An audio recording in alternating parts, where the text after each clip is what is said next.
Hello, everybody, and welcome to the Wednesday edition of Video Clips. I'm filming this in my office, and as you can tell, the light is coming in. It's just a beautiful sunny day, and the sun's reflecting off of the snow. And so it's a good day to talk about a couple of personal things, which I've been doing in my Wednesday videos, generally speaking. So I'll get to that in a second.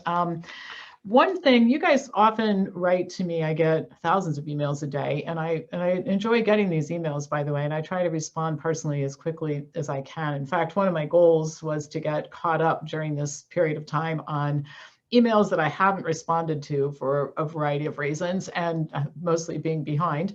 And I think I'm down to 120 back emails from a couple thousand that I just had not gotten to in my inbox. So I do appreciate all of the emails that you send me, but sometimes you ask me questions where it's just too much to type out. However, I want to let you know that our memberships, all of our membership levels include some conversations with Pam sessions, which are 90 minutes open Q&A. I do one during the daytime and one at night every month. And you can get, depending on which level of membership, between 6 and 24 of those Q&A sessions. So if you want to do that kind of dialoguing with me, buy a membership and you can start joining in those questions and answers, because I just can't type like paragraphs and paragraphs of stuff. So I'll mention that, and you can look at our membership options at WellnessForumHealth.com. That's also where the forbidden video every week is posted, and so on. And then the other thing that I'll remind you about is that we have all these new classes every year coming up. I've got a couple to do from this year because of the craziness going on, but I'm going to teach kidney disease on Saturday, January 23rd, food allergies on February 10th, and HIV/AIDS starting on the new series of classes, March 5th and 6th, boot camp style. That's a huge class. I don't even know if we'll cover the whole thing. And then the Cancer 201 lectures I'm doing in January are on Rife technology and Iscador, mistletoe. And those two are scheduled also. So I've got lots of great educational programming coming up, and this programming can be bought a la carte, or you can buy a membership that includes access to as many as 6 of these courses for a very low price. So anyway, if you're interested in all that stuff, send me an email at pampopper@msn.com. And remember, tomorrow night's MAFA meeting, Make Americans Free Again, here at our office. And we have thousands of these groups all over the country now. Very exciting. All right. Today I want to talk about, because I do talk about personal things and situations related to COVID. Not real comfortable for me, but I think it's helpful. So I want to talk about expectations and why having them can be a negative thing in this day and age. And I want to clarify what I mean by this. I'm not talking about the type of expectations such as you're supposed to be at work at 9 o'clock. I'm talking, I mean, we all have to do certain things to just make businesses and organizations and households and everything run smoothly. And I really think we do have a right to expect that. But I'm talking about the types of expectations in terms of behaviors and responses from other people that can sometimes be really disappointing. And it begs the question, do we benefit ourselves by expecting certain behaviors or thought patterns from certain people? So I'll give you an example. I've mentioned in previous videos that many of my former colleagues have disconnected from me because they don't agree with my stance on this COVID situation, and they don't agree with the actions that I'm taking.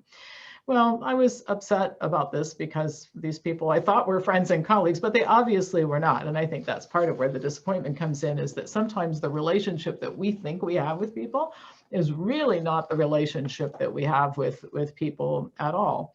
Real friends and colleagues don't mandate groupthink. In fact, particularly in the scientific community, it used to be a really good idea to have dissenting points of view. We used to celebrate people who did, and they often led to these dissenting points of view, remarkable discoveries being made for which we're all very thankful right now. And I'll give you An example, George Kreil, who was a medical doctor and outside-the-box thinker who was a major player in questioning and ultimately disproving the benefits of radical mastectomy for breast cancer patients. And had he not done this, breast cancer patients right now would still be mutilated as part of their treatment, because that's what was going on. The radical mastectomy was the standard of care at a certain point in time. And Kreil took a very unpopular stand against it.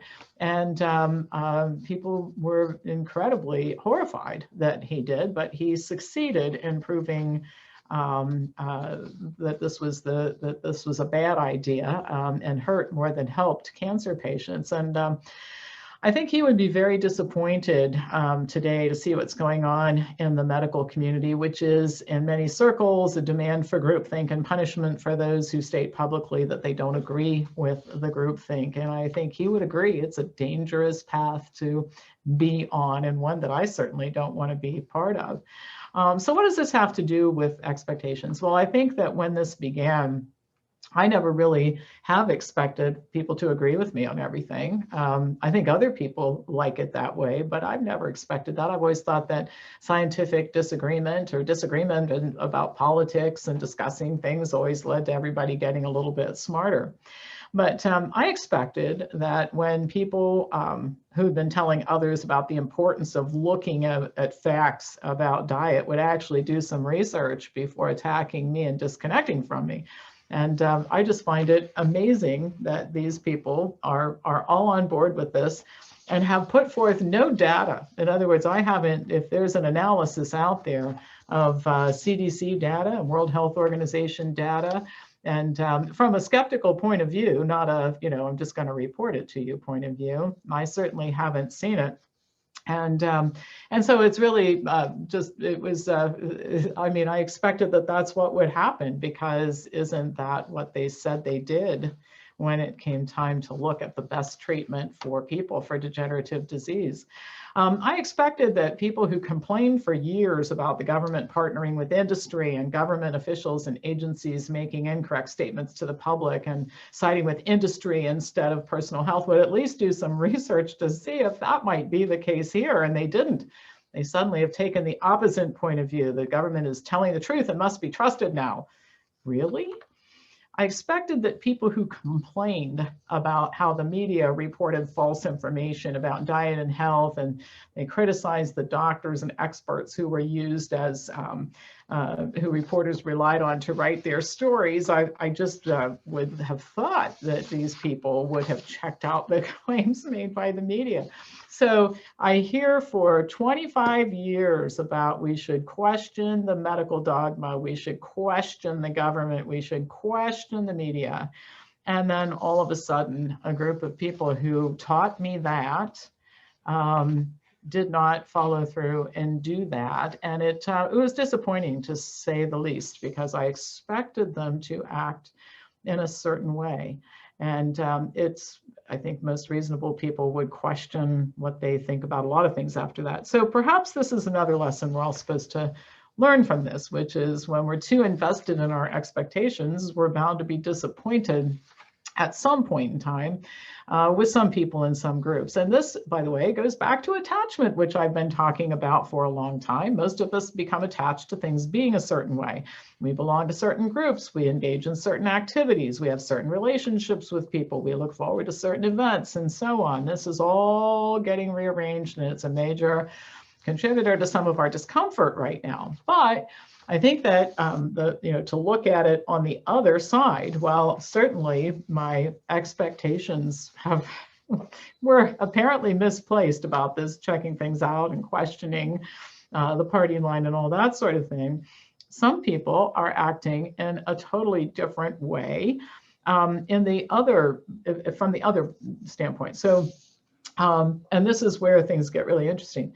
People who I've had disagreements with in the past, or maybe relationships that ended not so well, former employees, etc. People who I've had opposite points of view about with things in the past. it's astounding because a lot of those people have reached out to me and turned out to be incredibly open-minded. So not having expectations about them benefited me because it left me open to answer an email. For example, when somebody's name would pop up in my inbox, no expectation there, just open it up and see what it says, and wow, be a little bit pleasantly surprised. So I think it goes both ways. And I think that, what I'm going to do is I'm going to stop expecting anything from anybody. And I'm just going to see what happens every day and respond accordingly. And, I used to be a sales trainer. And one of the things we taught people about training salespeople, I trained people who train salespeople. And one of the things that I used to talk about often is the chess game, that you can't really help somebody who doesn't engage with you. And so you make a move to show them something and they make a move to do something. And this is like a little chess game that you play that establishes the relationship, because it can't be one-sided. You're always trying to help somebody who doesn't want to necessarily work and help themselves make money or whatever. So I'm playing the chess game of life here. I'm just seeing what people do every day, and then I'm responding to it, whatever it is. And sometimes I'm incredibly pleasantly surprised. It makes my day. And I try not to be disappointed in people who I might have expected to do something different. I'm just kind of letting go of all of that and watching this all get rearranged and being happy about wherever it ends up, because obviously where it wasn't very good, or we wouldn't be going through this big rearrangement now, would we? So I hope that's helpful. And I'll just finish with this. I got an email from somebody, and I'm going to respond back to the person individually, but I wanted to talk about here because I think that it affects a lot of you. And it has to do with a person whose friend is going to get the COVID vaccine. This particular person thinks it's a bad idea and wants to know what to do. And my answer might surprise some of you, but it's actually nothing. And the reason I say that is that, and I said this back in the, when the primary conversation around here was about diet and lifestyle change and informed decision making.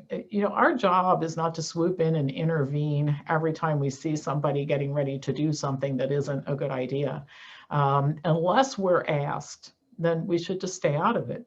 I mean, I don't try to keep people from buying a house that I don't think is a good investment, or buying a car that I don't think I would want to drive. And I don't try to keep people from going to a school that I don't want to attend. I mean, we don't seem to feel this need to intervene in other areas where we're not asked. Now, if somebody asks my opinion, or somebody asks me for help in sorting something out, well, then I think I have permission then to engage about it. But I think what we have to do is we have to let people do what they're going to do. We have to make sure that we're not doing what we're complaining about the other one. I'm complaining about the other side doing, which is this: everybody must think like me and do like me. And if you're going to try to do something different, I've got to somehow talk you out of it or disengage with you. I think we just have to let people do what they're going to do. And I'll just share this little story with you that goes to the point. I was at an event back in the days when we used to do like normal stuff and go to events. I was with a friend. And somebody said in this little group that we were in, it was a fundraiser for an organization, something about eating more bacon. And she and her husband were eating more bacon. And I don't even remember how the conversation came up.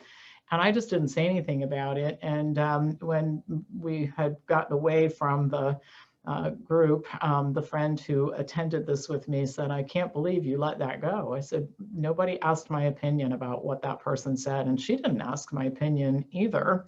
And unless asked, my comments about it would be incredibly unwelcome." And so we just don't need to feel like it's time to do an intervention anytime somebody's doing something we don't think is a good idea. Wait until asked. And I've always tried to do that in other aspects of this business. And I'm going to always try to do that concerning this issue and all of its related issues as well.